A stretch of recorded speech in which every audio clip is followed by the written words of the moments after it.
right, so it looks like Lanterns is delayed, and I even looked on updates for DC, and yes, they said it's gonna come after Supergirl. So let's jump into this article. It just came out today. This is another article that or a place that I've never seen before, but shout out to them. We'll read it and see what they talking about.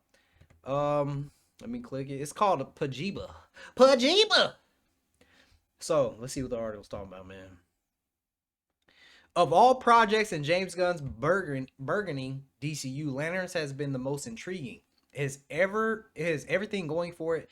Damon Lindelof, who absolutely crushed Watchmen, re-owned comics scribe Tom King, and a stellar cast in Kyle Chandler and Alan Pierre as Hal Jordan and John Stewart, respectively. The HBO series will focus on the titular Green Lanterns as the space cops solve an Earthbound case that will undoubtedly be more than it seems. Earlier this year, Gunn and Peter Safran told Deadline that they could safely say Lanterns will premiere in early 2026.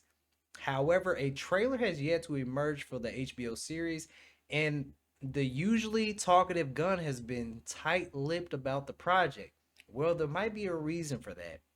An October newsletter for THR's Heat Vision contained an eyebrow-raising line about the Peacemaker season 2. The finale will mark the last of the Gunverse. We'll see until June's Supergirl. For those familiar with how calendars work, June 26th is definitely not early 2026. According to the comic book, the Green Lanterns podcast reached out to THR for clarification and got this response. You are quite the eagle-eyed reader. Yes, we expect Lanterns will now come after Supergirl. Oh boy. For the record, we've heard nothing official from Gunn or DC Studios, so Lanterns could still be on track for an earlier release date this summer 2026. Hopefully so, because things will get very crowded for the DCU. Not only does Supergirl drop in June, but Clayface is set to hit theaters in September. That's a pretty clogged window if Lanterns hits between those projects. Oversaturation is what doomed Marvel, and this release strategy is very close to touching that stove. That said, pushing Lanterns later does make sense, and Marvel is a factor. Both Wonder Man and Daredevil Born Again Season 2 are set to hit Disney Plus in January and March. That's also way too many superhero shows at once if Lanterns enters the same window. Considering Marvel doesn't have anything else in the tank for 2026, it would not be the worst move for DC Studios to seed, the first part of the year before dominating the back half.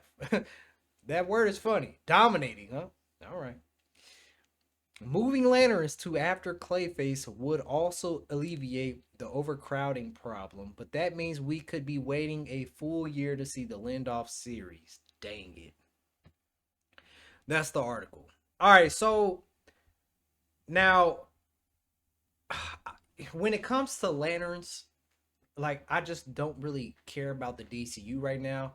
But I do feel like Alan Pierre is a perfect cast for John Stewart. I think he fits the role. He looks the role. I think he's a good actor. And I said this a few times, man. I feel sorry for these actors that are in this DCU universe. I honestly do. I honestly do. I feel sorry for David Cornsweet and for how much trash he gets talked about because he's Superman. And I feel like if he had a different director than James Gunn, if he had a different script, I feel like he could be a better Superman because he even challenged Gunn on, one of the scenes in Superman. And they released it as a documentary. I thought they thought that was supposed to be a good thing, but it ended up getting a lot of backlash, and they took that video down. Um, so I never got to react to it, but I've been seeing everybody talk about it. But I feel like he could be a better Superman in a better direction if he had a better script and person, director. I like Rachel Brosnan as Lois Lane.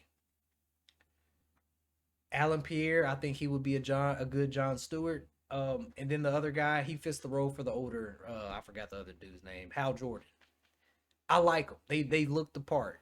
We haven't seen them act yet, but they look the part, and I feel sorry for these actors because this universe is just not universing. That's just the reality of it.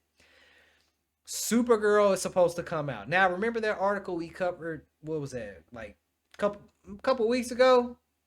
Supergirl is going to outperform Spider Man. Now, I think they're giving Supergirl such high hopes because of what Wonder Woman did. But you also have to understand that Wonder Woman was a very different representation of how Zack portrayed women. He portrayed women in such a strong, masculine, sexy way. This Supergirl is portrayed as a drunk. She's traveling the universe for her 21st birthday to party. That's what we read in an article talking about what Supergirl is. Supergirl is not going to outperform Spider-Man. Hell no, because Spider-Man is supposed to have Punisher and the Hulk in it. Spider-Man alone by himself outperforms Supergirl.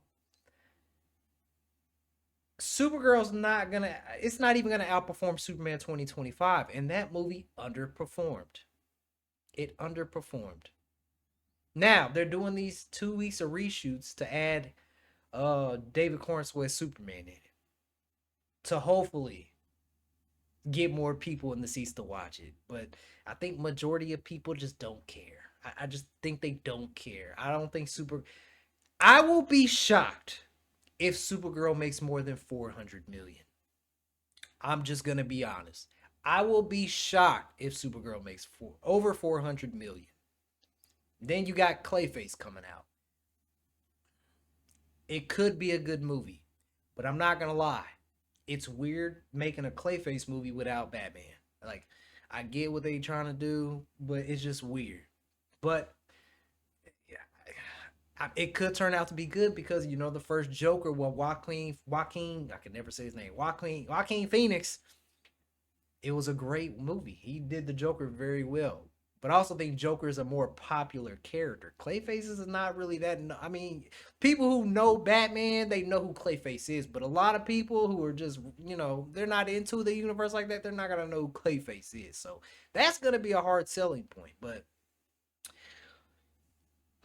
lanterns. At the end of the day, I just hope this sale goes through to Netflix and we can get Zack Snyder back at the helm of DC so we can start shining again. So we can start treating these characters with the respect they deserve. And I know like a lot of people are worried about Netflix getting it because, oh, well, it won't have theatrical releases. You have to understand, I think Netflix is trying to get more things in theaters. Stranger Things 5, the season finale will be playing in theaters. So I feel like there's a good chance that if Netflix buys, which if you pay attention to stocks and if you just pay attention to certain things that are being said, Netflix is placing that bid. They're getting the data to place a bid to acquire Warner Brothers. So if they do that, Zach's already in the building, baby. It's just a matter of time. The clock is just ticking. That's what we waiting on. I feel like they will put his movies in theaters. Maybe they do both. Maybe they put it in theaters and streaming. But I'll see it in theaters. But if they do both, I don't care. I just want to see I just want to see him finish his universe. But anyways, to get back on topic, I'm not shocked that this is delayed. They're speed rushing Mana tomorrow. They're doing this all for a reason because of the sale of WB. So yeah, I'm not shocked. And I feel sorry for the actors because maybe maybe it turns out to be a decent show. I don't know. Maybe it could. I don't know. But the Green Lanterns, even if it's a good show, I don't think it's enough to save the DCU. The DCU is just in shambles. One good show is not going to put the DCU back on the map. It's just not. And Supergirl, yeah, not going to outperform Spider-Man. And it's probably not even going to outperform Superman. So, yeah. We can come back to this video. You guys can hold me accountable. If it does surpass those numbers, I'll come on here and admit to y'all, like, okay, yeah, I was wrong. But I just don't think Supergirl will pass 400 million. And it definitely ain't passing Superman numbers. And Superman flop. So, it is what it is. I will catch you guys in the next one, man. 100,000 subscribers is around time. Let's get it.